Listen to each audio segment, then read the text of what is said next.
people who I knew who'd never played role-playing games and certainly had never played Fallout, curse them, they picked up Fallout 3 and started playing it. Had a fantastic time, which, you know, kind of surprised me because I always considered Fallout 1 and Fallout 2 to be very much a role-player niche market.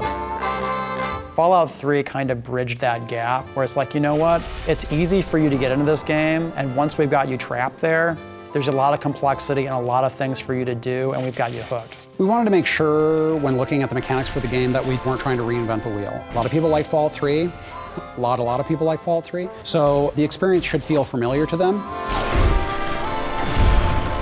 There were places where we could give them more options and more interesting sort of tactical choices to make, whether that's in the role-playing game system or in the combat system or just in general in the game. We wanted to explore the ways that we could do that.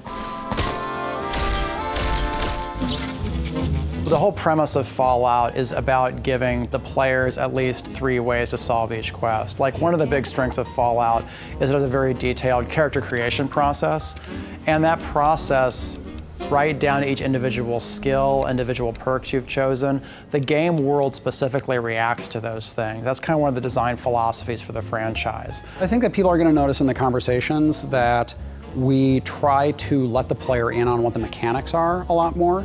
When skills are being called on or when reputation is being called on, instead of hiding things from the player when they don't qualify to do something, we always show the player to let them know that there's something there. By highlighting those things, the player knows, like, oh, okay, so if I read the skill magazine, or if I come back in another level, or if I take this chem, maybe I can make this check. There's a lot of angles to this caper, complexities aplenty. When it comes to our faction mechanics, we're a lot more transparent about when that is triggering something.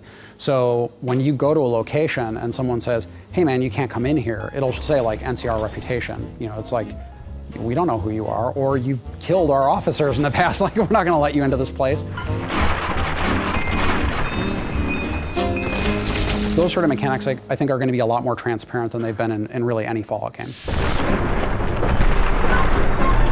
When it comes to going through combat and just having a lot of fun with combat in Fallout New Vegas, we wanted to take what was in Fallout 3 and really expand upon it. And so we've kind of done a lot of tweaks and changes and things like that to really kind of expand the fun of sort of this blend between almost like a turn-based game, which you can do through VATS, or, you know, just being straight FPS. If the person wants to play the game just purely as a shooter, I do think that they will find it in some ways easier. They will find the responsiveness a lot easier to deal with. We've basically overhauled the way combat works and how damage is calculated and how targeting works. It may appear subtle at first, but I think people will appreciate how much more responsive and natural it will feel to those that actually prefer action games. The cinematic kill cam that you get when using the VATS in Fallout 3, for example, which a number of people like, you know, watching the critical hit.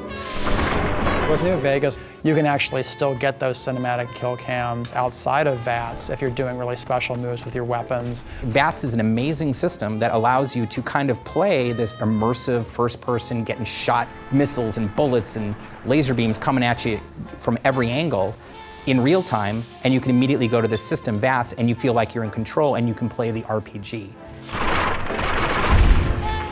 It's just a great kind of melding of how people play games now versus sort of you know, hinting back to how we used to play.